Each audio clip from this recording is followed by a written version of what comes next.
और अगर आपको दो दो लाइनों का भजन सुनना चाहिए ना, तो आप राज पारीक को मत बुलाया करिए। आपको ये दो दो लाइनों का टुकड़ी अगर सुननी हो चाहिए ना, तो आप मुझे मत बुलाया करिए, आप और लोगों को बुलाया करिए। ये दो दो लाइन का रोड शो मुझसे नहीं होता है। ये दो दो लाइनों की टुकड़ियां अगर चाहिए तो राज पारीक को मत बुलाया करिए। राज पारीक पिछले पौन घंटे से बाहर वेट कर रहा है। लेकिन मैं इतना ही बोलना चाहूंगा कि जहां पर श्री राज पारीक जी को बुलाने की अपेक्षा हो लोगों की, आप लोगों की इच्छा हो उनको बुलाने की, वहां शुभम रूपम को अवॉइड कर दें। ऐसा काम करने में हमारा कोई इंटरेस्ट नहीं है।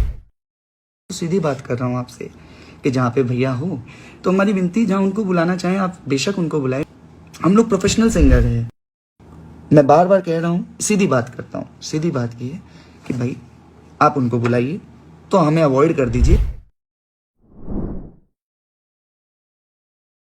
क्लियर बता रहा हूं, चाहे कोई भी सिंगर पूरा मान जाए, कोई भी, हम लोग कोई बहुत बड़े अच्छे गवैये नहीं हैं। मैं आपको बता दूं, नरेश भाई आप भी मानते हो, हाँ?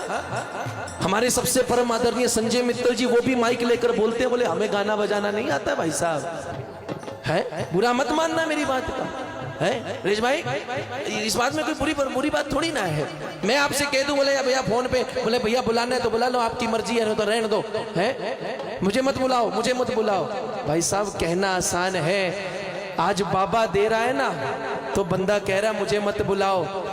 जिस दिन बाबा ने ये सुन लिया ना, मुझे मत बुलाओ, हम लोगों की तो इतनी हासियत है कि चौक में 500 रुपए दिहाड़ी मिला करेगी, उससे ज्यादा कुछ नहीं मिलेगा। बोल सच्चे दरबार, थोड़ा सा बोलते वक्त तो सोचना पड़ेगा किस दरबार में बोल रहे हैं। यहां से सरस्वती निकल गई ना, अगर यहां से सरस्वती निकल गई, और देखो मैं नाम लेना नहीं चाहता, सारे हमारे भाई हैं। आज राज भैया आए, मेरे से उम्र में छोटे, लेकिन आजकल काम इस लेवल का कर रहे हैं कि हम उनको इज्जत देते हैं। कल शुभम रूपम भी आए थे, हाँ? दोनों ही हमारे भाई हैं। लेकिन एक बात बताओ, एक कहता है मुझे मत बुलाओ, वो कहता है मुझे मत बुलाओ। हम करेंगे क्या इसके बाद? आप बोलो नहीं बुलाते, लोग कह देंगे चलो नहीं बुलाते आपको। अब बताओ, पूछो क्या करोगे भाई नहीं बुलाएंगे तो? शुभम रूपम तो दो है, वो तो फिर 500 1000 ले आएंगे, राज भाई तो 500 ही लाएंगे। देखो जी, हंसना मैटर अलग है, मेरी बात को समझो आप। मैं इज्जत के साथ कह रहा हूं कि इतने बड़े बोल मत बोलो इसके दरबार में खड़े होकर, क्योंकि ये देना जानता है, ये लेना भी जानता है। अगर हम सिंगर लोग यहाँ आकर के है ऐसा, तो कल को जो बच्चे सीख रहे हैं हमें देखकर, वो तो यही सोचेंगे जाकर स्टेज में 4 की बेइज्जती करो तो नाम होएगा। भाई साहब थोड़ा सा तो बाबा के दरबार की मर्यादा समझ के चलनी पड़ेगी। आज मेरा तभी कुर्ता पहनने का, मैंने कहा यार आज जो दिल की भड़ास है ना, पहले वो निकाल के आता हूँ, फिर कुर्ता पहनूंगा। बोल सच्चे दरबार की।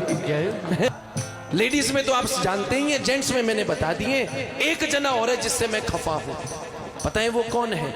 संजय मित्तल जी को ना किसी ने ये बोल दिया, बोले मेरे बीच में मत टोका करो। संजय मित्तल जी जानते हैं आप कौन है?